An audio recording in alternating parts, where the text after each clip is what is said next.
प्रेम से बड़े माने धन भी फीके हो जाते हैं प्रेम से। महाराज, भारत भूमि कर्म भूमि है, अन्य देश भोग भूमि है। हमारे यहाँ कर्म अनुसार फल मिलते हैं, भारत जैसे देश में कर्म के अनुसार फल मिलते हैं। प्रत्येक कर्म को परमात्मा की आज्ञा मानकर पूर्ण करो, प्रत्येक कर्म को भगवान की आज्ञा मानकर पूरा करो। अगर आपको अपने भारत जैसे देश में अपना कर्म कर्तव्य सेवा भाव करना है तो भगवान की आज्ञा मान के अपना कर्म पूरा कीजिए।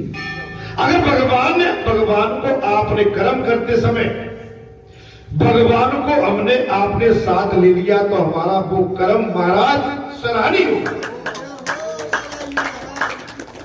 सराहनीय होगा।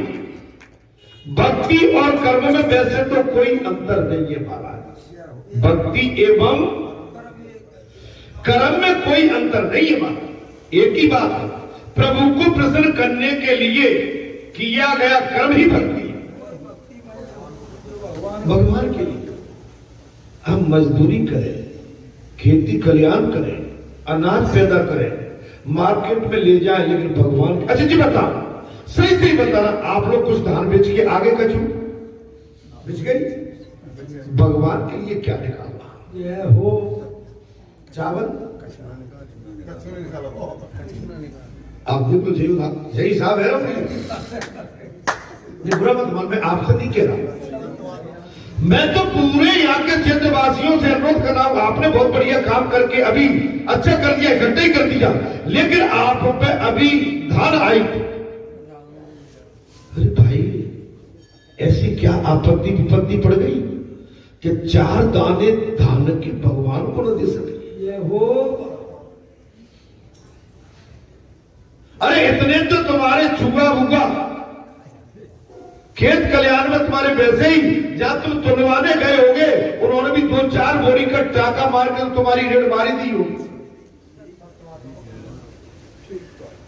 नाव पे बार बनवाए में बड़ो आनंद आता है।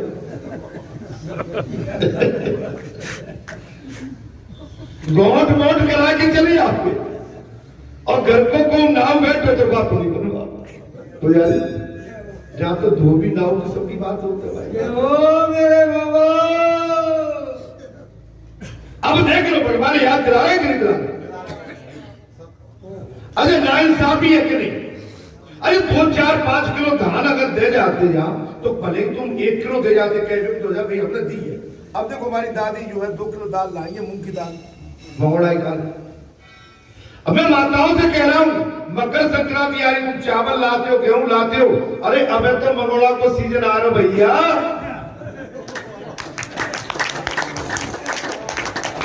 अरे ला के जाते हो, तुम खाइयो हम खाओ, औरों को भी खिलाएंगे जा बैठ के। नहीं आई? अरे भाई कर्म में क्या जाता है? अभी इतनी बड़ी भागवत कथा हुई जो हमने कह दिया, माताओं तुम जो दाल चावल लाते हो इसकी वजह दो आधा किलो 1 पाव जो तुम्हारी जो माने भाव उतनी चना की दाल लिया है, तो माताओं ने करीबन 1.25 कुंटल दाल, 1.25 कुंटल हो गई।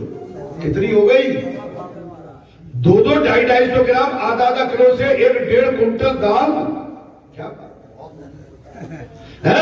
आप समझिए मारा, वो आपकी 250 ग्राम, आधा किलो 1.5 कुंटल में नहीं, वो कम से कम 30 कुंटल में मिल गई।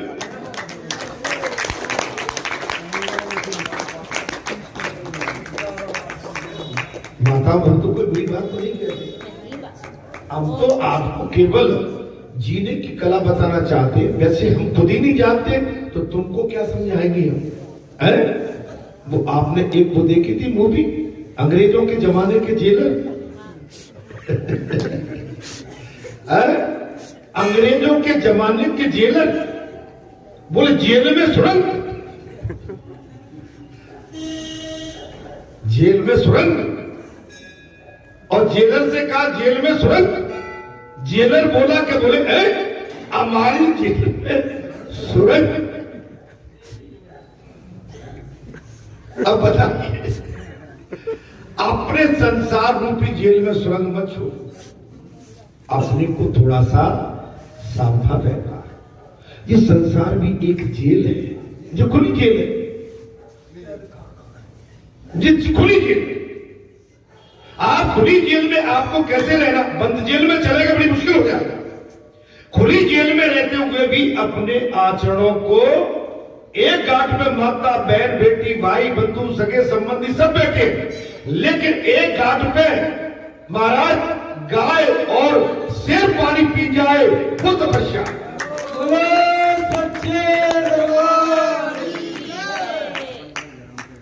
तपस्या कर्म से, कर्म में फलेच्छ कपट है महाराज।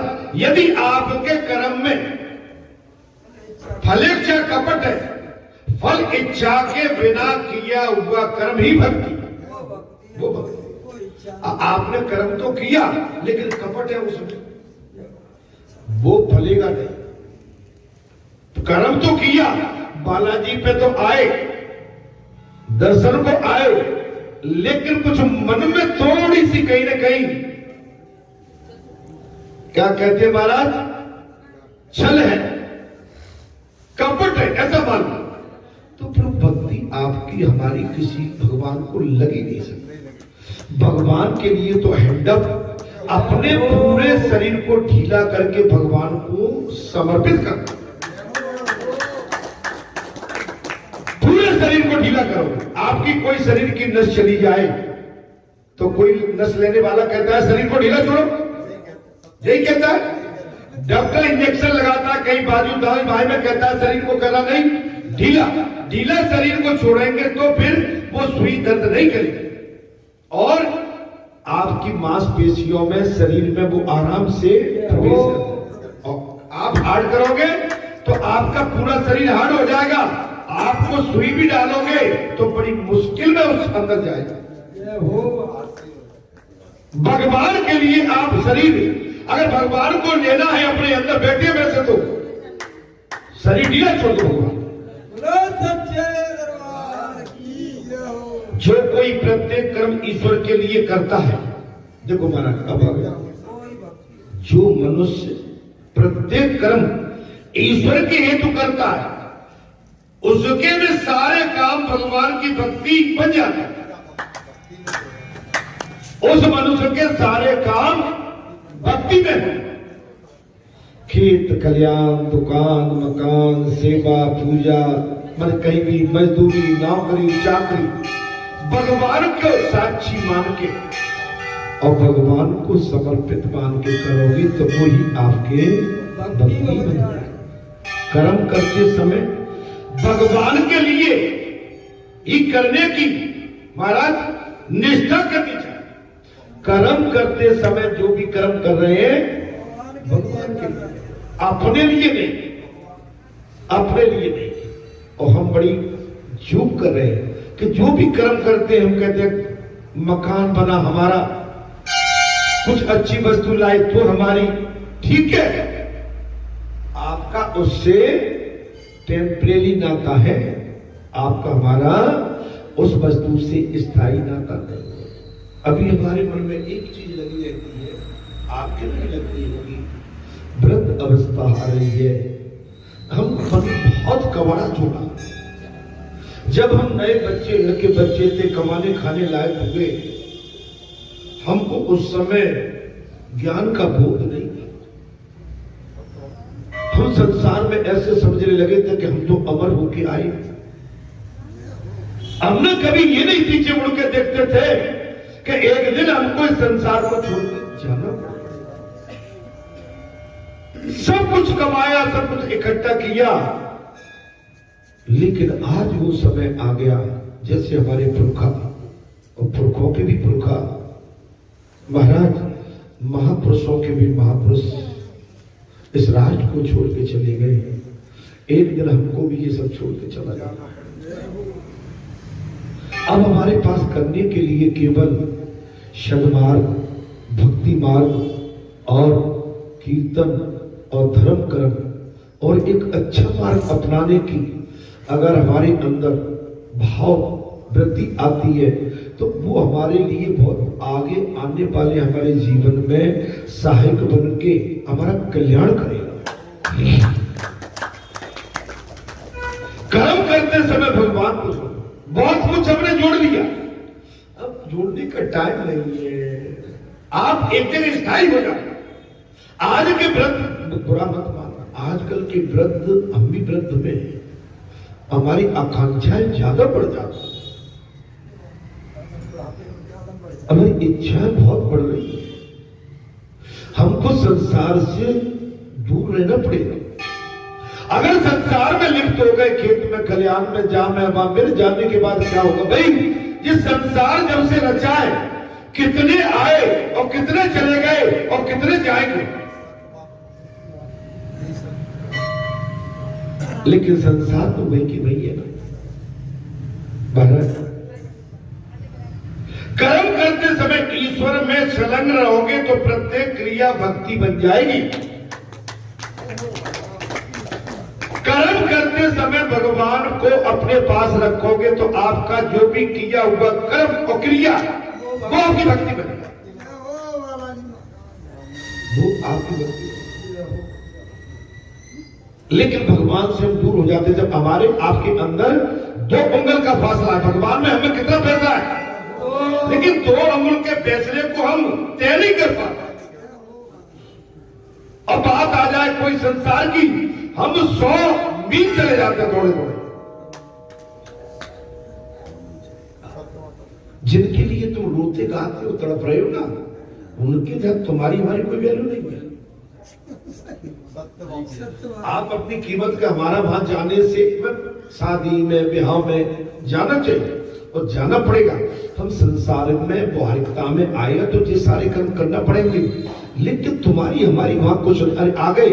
और जब भीड़ होती है ना, मैं एक चीज और बता, भीड़ होती है शादी में या किसी कार्यक्रम में, हम बुलाते सबको, उधर मंत्री को भी, विधायक को भी, सांसद को भी, महापुरुष को भी, संत पुरुष को भी, दादाओं को भी, माताओं को भी। वहां कोई ढंग से किसी का मेल मिलाप हो पाता है, क्योंकि उस पल में हमें सबसे मिलना है। कोई विशेष आ गया तो कहेंगे भाई इसके कारण जो घिरा हुआ ना हो, धीरे मन में लगता है खिसके तो हम और आगे निकल। क्यों ऐसा बात मेरे मन में तो आता है, आपके मन में आता है नहीं। मैं और क्या करूं, मैं तुम्हारे भीतर की बात तो बता रहा हूं। अब महाराज जी तुम्हारे जान लेके जिन्हें संबंध बाद में पहुंच जाए, कहां से आगे छोड़े। पहले तो कहूंगे नहीं, अच्छा अब तो बैठ गए भैया, हम अपने शिष्यों को लेके आए, आज भोजन तो तुम्हारे जाओ भोजन।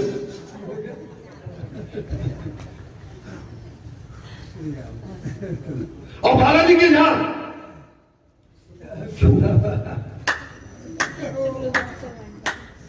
नहीं, मैं किसी के नहीं, मैं अपने लिए कह रहा हूं।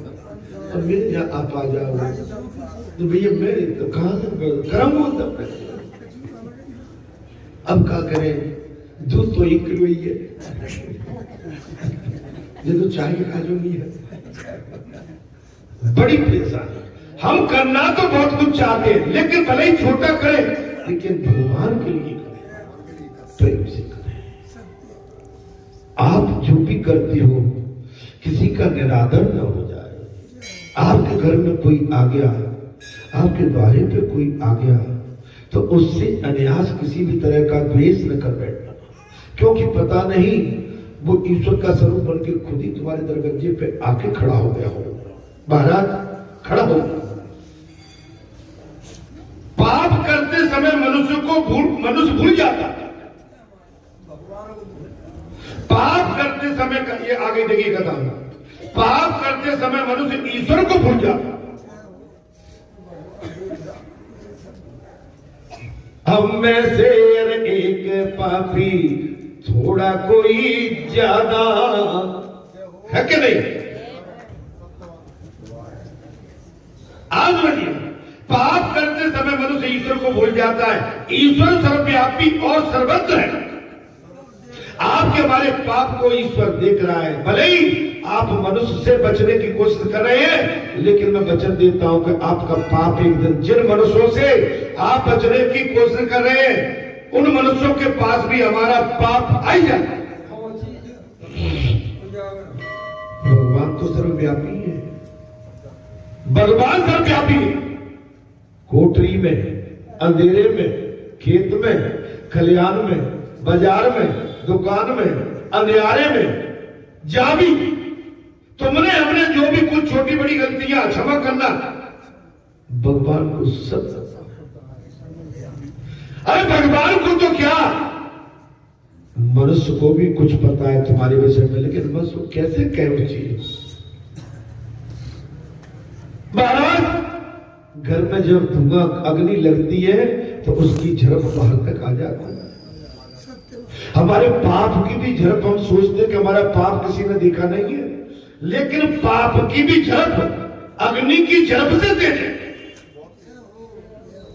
बुरा तो नहीं लग रहा। पाप की लौ अग्नि से भी दे दे, वो 7 समुद्र फोड़ के ऊपर आ जाता था। बुरा तो नहीं मान रही है, मैं किसी के लिए नहीं कह रहा हूं, संसार की वृत्ति है। आज देखो तो पाप नहीं महापाप हो रहे, भूलना नहीं चाहिए, घनघोर पाप हो रहे। आज भगवान भी रो रहा है, राम ने मारे काऊ को, ऐसे मोटी राम अपने आप मर जाएंगे, शुक्र करो। हम भगवान के सामने आके पगला भगत बन के, सफेद वस्त्र पहन के और ऐसे गोरे चट्टे करके और तेल पाउडर क्रीम लगा के ऐसे आ जाते बन ठन के, जैसे हमने कुछ किया ही नहीं, हम बेदाग हैं, हम बेदाग हैं।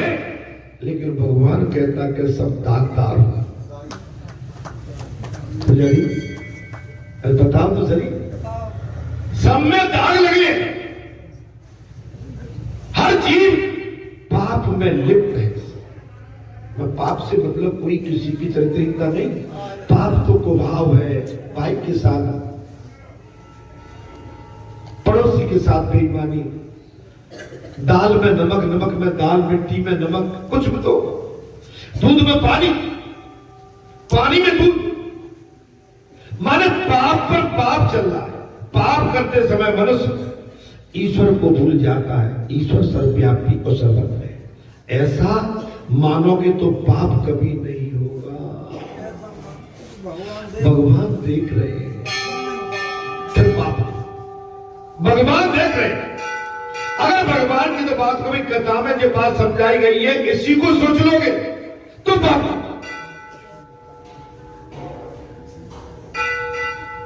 बुरी दृष्टि से मत दो। बोहार और भक्ति में अधिक अंतर नहीं है। आपका बोहार बढ़िया होना चाहिए, सद्मार्गी, समर्पित, निश्चल, निष्कपट, निष्पाप होना चाहिए। तो फिर आपकी सारी वही भक्ति चल रही। जरूरी नहीं है कि ये माला जो हमने डाली है तुलसी मैया की, इसको डालने के बाद ही हम संत कहलाएंगे, भगत कहलाएंगे, महात्मा कहलाएंगे। अरे अगर पक्की भक्ति की और 12 सत्कर्म की माला आपके गले में पड़ी है और आपके भाव में, आपके मन में और हमारी दृष्टि में पड़ी है, तो उससे बड़ी माला पे संसार में कोई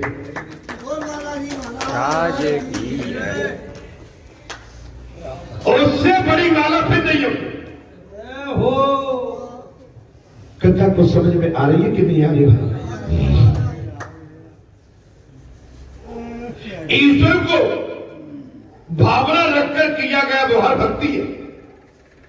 ईश्वर को अपना सद्मार्गी और अपना एविडेंस बनाकर किया गया कोई भी संसार का काम, वो आपकी भक्ति है। भक्ति कहीं अलग से नहीं है, भक्ति आपके सत्कर्म है, अच्छा व्यवहार है, धर्म कर्म है, अच्छी दृष्टि है, आपके अच्छे हमारा विचार है, आपका मन सुंदर है, दृष्टि सुंदर है, दृष्टि में विकार नहीं है, मन में विकार नहीं है, भाव में विकार नहीं है, तो फिर आप जो भी संसार के कर्म करते हैं वो सब भक्ति को ही प्राप्त होते हैं, सब भक्ति को प्राप्त होता है। जब तक शरीर है, कथा में प्रसंग आ गया, भगवान सुखदेव ने कहा राजन, जब तक शरीर है तब तक व्यवहार अनिवार्य है। इस संसार में आयो बच नहीं सकते। हमने कई बार सोचा शादी ब्याह में न जाया करें तो ठीक रहेगा, एक के जहां चले गए दूसरे के जहां नहीं गए, वो आलस करता है, बड़ी मुश्किल है।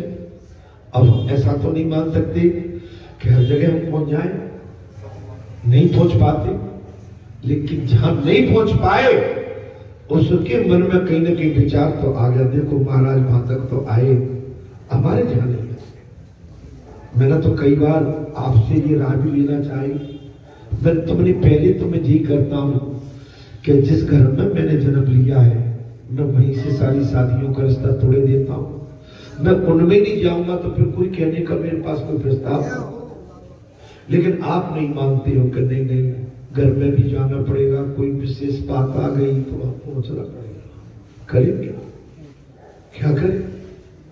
और जिसके जहां नहीं पहुंचे उसको आलस आ रहा है, क्या आ रहा है? बड़ी विडंबना जिंदगी भर। लेकिन जब तक शरीर है तब तक व्यवहार निभाना पड़ेगा। प्रत्येक कर्म को भक्ति में बना दो।